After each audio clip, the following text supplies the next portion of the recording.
To finish up this lesson, we're going to look at how it ties back into our first lesson that we did, which was solving when it was already in factored form. So again, just remember what the directions mean. When it says to solve, we're going to find the answers, but it's also called the roots, the zeros, the x-intercepts. So those all mean the same things. It means we're going to solve it.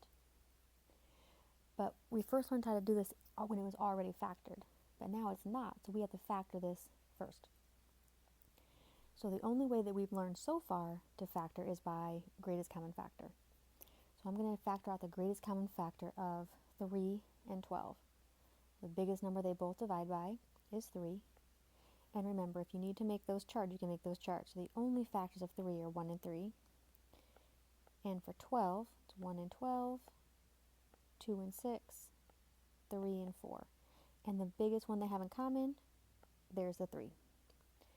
And then they both each have at least one x. Or remember, we pull out the smallest exponent, which is 1, so then x to the 1.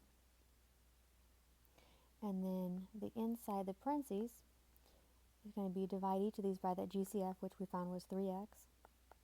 3 divided by 3 is 1. You can choose to write the 1. You don't have to. Then you minus the exponents, so 2 minus 1 is 1. Again, you can choose to write the 1, but you don't have to. 12 divided by 3 is 4. Subtract the exponents. 1 minus 1 is 0, which means I don't need the x. And then we have it equal to 0 still. So now I have my factored form. And once it's in factored form, we set each factor equal to 0. So I have this factor, 3x. I need to set that equal to 0. And I'll solve this one. Divide both sides by 3. And we get x equals 0. So there's one solution.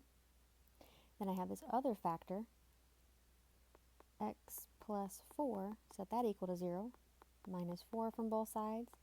We get x equals negative 4. So there is my second solution. Number 10. So it has this leading negative. So I'm going to divide out a negative. And then the biggest factor that I can divide out from 8 and 24. Again, if we need to make a list, we can. So factors of 8 will be 1 and 8, 2 and 4. Factors of 24, 1 and 24, 2 times 12. And again, how I'm checking, 24 divided by 1 is 24. 24 divided by 2 is 12. 24 divided by 3 is 8. 24 divided by 4 is 6. 24 divided by 5 is a decimal, so that doesn't work. And then remember that shortcut I showed you that we go down this list. We go once we get around here, so once I've already checked the 6, then I don't have to keep checking. I'm all done. I've got all the factors. The biggest one that I have in common is 8. So my greatest common factor is 8, and again, it has this leading negative, so we want to make sure we take that negative sign out. They both have an x. We take out the smallest exponent, which is 1. So the GCF is negative 8x. I'm going to divide them both by that GCF, negative 8x. Negative 8 divided by negative 8 is positive 1. You can choose to write the 1. You don't have to.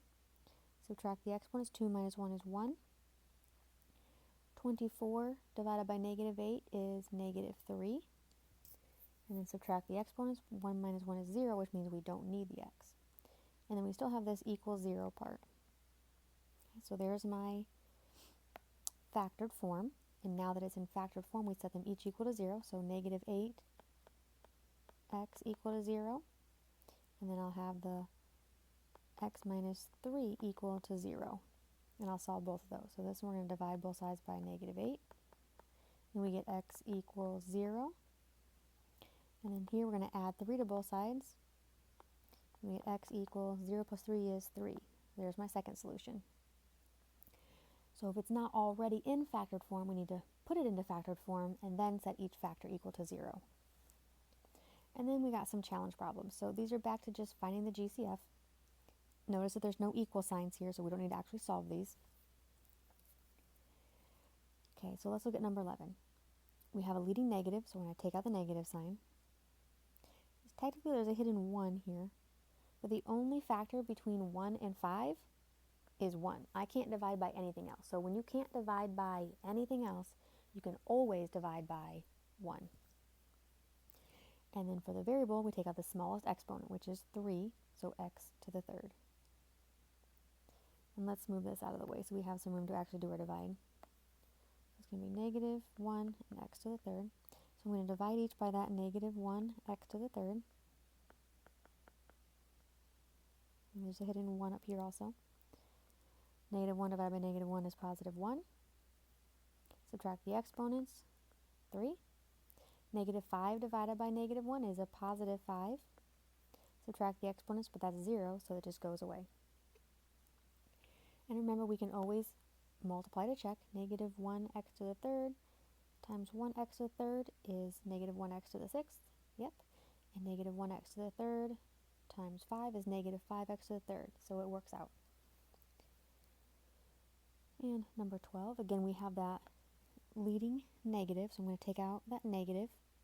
There's really a hidden 1 here, but the only thing I can divide 1 and 18 by is 1. I'll take out a 1.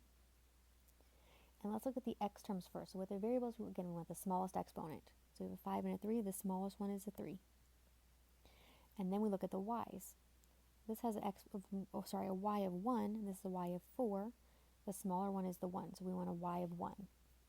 I can write the 1, or you don't have to write the 1. It's up to you. So really, we're dividing each of these by that GCF, which is negative 1 x to the third y. Negative 1 x to the third y. And then we do our dividing. Negative 18 divided by negative 1 is positive 18. Subtract the exponents on the x, so 5 minus 3 is 2. Y is 1 minus 1, so that's 0, so the y goes away in that term. 1 divided by negative 1 is negative 1. Subtract the exponents, 3 minus 3, so the x's go away this time. And the y's, 4 minus 1 is 3. And then you could get rid of this 1 out front here, but you have to have the minus sign there, the negative sign. And you could get rid of this 1 inside here, but you would have to have that minus sign. So 1s are optional, but you do have to have the negative sign if they're negative 1s. And then to make sure we understand, 2 hints to know the way to solve it. If it says to solve, we should solve it. If you see the equal 0, that's your hint to solve it. So like on these up here, 5, 6, 7, 8, they don't have that equal 0, and it doesn't say to solve, so you don't want to do that extra step if you don't have to. Only solving it if you see it says solve, and you notice that it has that equal sign.